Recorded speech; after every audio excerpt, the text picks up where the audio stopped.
Namaste, Om Sai Ram. Today we'll start the chapter 23 of Shri Sai Satcharita. Chapter 23 Yoga and Onion. Shama cured of snake bite. Cholera ordinance broken. Ordeal of Guru Bhakti. Preliminary. In reality, this Jiva, human soul, transcends three qualities Sattva, Rajas, Tamas. But being deluded by Maya, he forgets his nature, which is pure consciousness, knowledge, bliss, and thinks that he is the doer and thus entangles himself in endless miseries and does not know the way of deliverance. The only way of deliverance is the loving devotion towards the Guru's feet. The great player or actor, Lord Sai, has delighted his bhaktas and transformed them into himself, his nature. We regard Sai Baba as an incarnation of God for reasons already stated, but he always said that he was an obedient servant of God.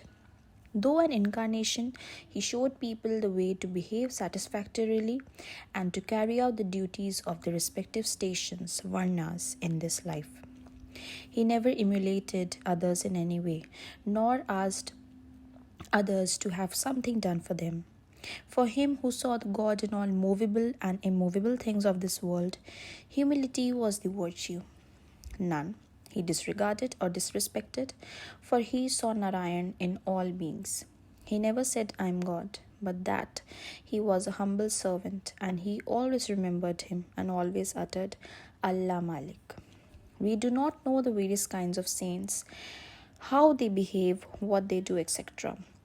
We only know that by God's grace, they manifest themselves in this world to liberate the ignorant and bound souls. If there be any store of merits in our account, we get a desire or interest in listening to the stories and leelas of the saints. Otherwise not. Let's now turn to the main stories of the chapter. Yoga and Onion. Once it so happened that a sadhak of yoga came to Shri with Nana Sahib Chandorkar.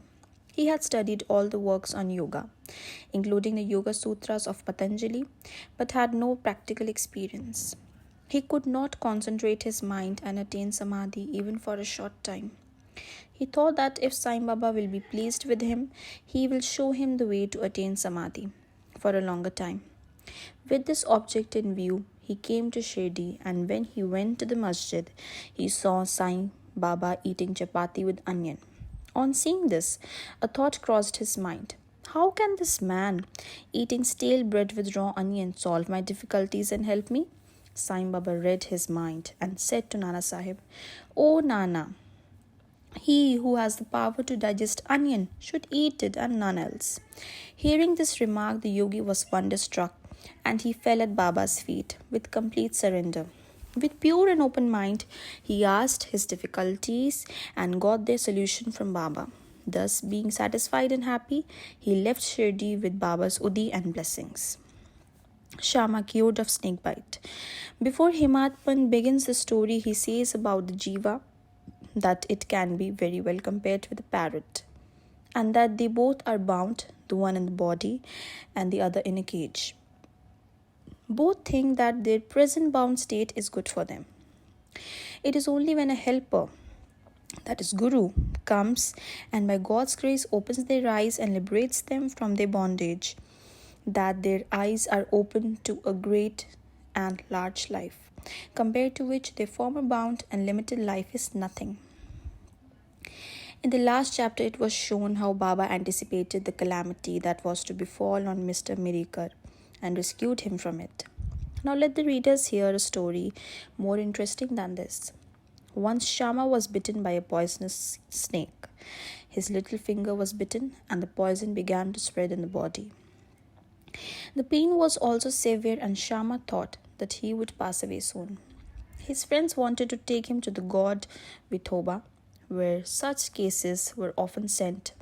But Shama ran to the masjid to his Vithoba, that is Sai Baba. When Sai Baba saw him, he began to scold and abuse. He got enraged and said, Oh, vile Bhaturdya priest, do not climb up. Beware if you do so, and then roared, Go, get away, come down. Seeing Baba thus red with wrath, Shama was greatly puzzled and disappointed. He thought that the masjid, was his home and Sai Baba his sole refuge. But if he was driven away like this, where should he go? He lost all hopes of life and kept silent. After a while, when Baba became normal and calm, Shama went up and sat near him. Then Baba said to him, Don't be afraid. Don't care a jot, a small amount. The merciful fakir will save you. Go and sit quiet at home. Don't go out, believe in me, and remain fearless and have no anxiety. Then he was sent home. Immediately afterwards, Baba sent Tatya Patil and Kaka Sahib Dikshit to him with instructions to the effect that he should eat what he liked, should move around in the house, but should in no case lie down and sleep. Needless to say that these instructions were acted upon, and Shama got all right in a short time. The only thing to be remembered in this connection is the words of Baba. The 5-syllabled mantra, that is go, get away, come down, were not addressed to Shama, as it apparently looked, but they were a direct order to the snake and its poison not to rise up and circulate through Shama's body. Like others well versed in mantra shastra, he had not to use any incantation, charged rice or water, etc. His words only were most efficacious in saving the life of Shama. Anyone hearing this story and other similar ones will beget firm faith in the feet of Sai Baba. And the only way to cross the ocean of Maya is to remember the feet of Baba in the heart. Cholera epidemic. Once cholera was raging virulently in Shirdi. The residents were much frightened and they stopped all communication with the outside people. The Panch of the village assembled together and decided upon 2 ordinances as a remedy to check and put down the epidemic. They were, no fuel cart should be allowed to come in the village, no goat should be killed there. If anybody disobeyed these ordinances, they were to be fined by the village authorities and punched. Baba knew that all this was mere superstitions and therefore he cared a damn for the cholera ordinances. While the ordinances were in force, a fuel cart came there and wanted to enter the village. Everybody knew that there was dearth or scarcity of fuel in the village. Still, the people began to drive away the fuel cart. Baba came to know of this. He came to the spot and asked the cartman to take the fuel cart to the masjid. None dared to raise his voice against the action of Baba.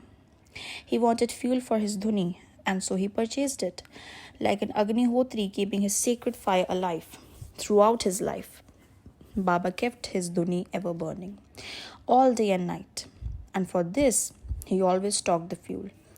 Baba's home, that is the masjid, was free and open to all. It had no lock, key. Some poor people removed some wood from there for their use. Baba did not grumble about this. Baba saw that the whole universe was pervaded by the Almighty, and so he never bore enmity or ill will to anybody. Though perfectly detached, he behaved like an ordinary householder to set an example to the people. Ordeal of Guru Bhakti. Let us now see how the second cholera ordinance fared with Baba. While it was in force, somebody brought a goat to the masjid. It was weak, old, and about to die.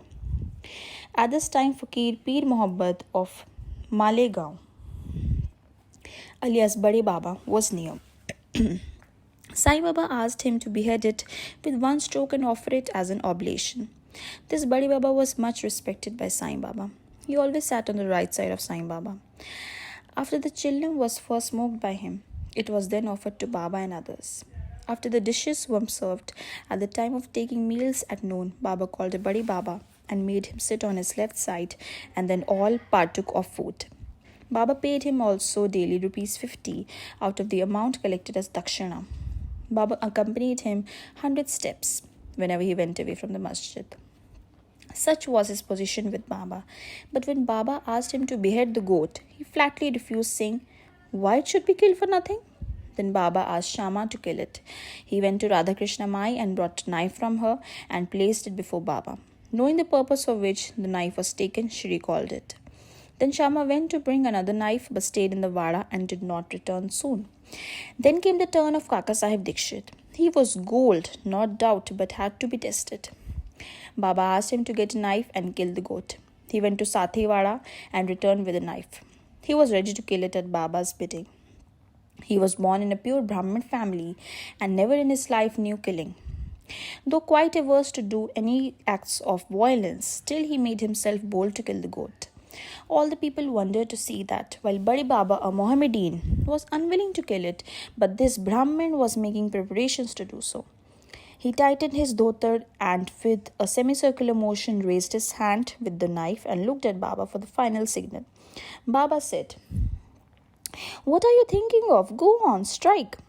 Then when the hand was just about to come down, Baba said, "Stop! How cruel you are! Being a Brahmin, you are killing a goat." Kaka Sahib obeyed and kept the knife down and said to Baba, "Your word is law unto us. We do not know any other ordinance. We remember you, always, meditate on your form, and obey you day and night. We do not know or consider whether it is right or wrong to kill. We do not want to answer, reason or discuss things, but implicit and prompt compliance with Guru's orders is our duty and dharma." Then Baba said to Kaka Sahib that he would himself do the offering and killing business. It was settled that the goat should be disposed of near a place called Takia, where fakirs used to sit. Then when the goat was being taken to that place, it fell dead on the way. Himad Pan closes a chapter with the classification of disciples. He says that they are of three kinds. First is first or best, second or average, third or ordinary. The best kind of disciples are those who guess what their gurus want and immediately carry it out and serve them without waiting for an order from them.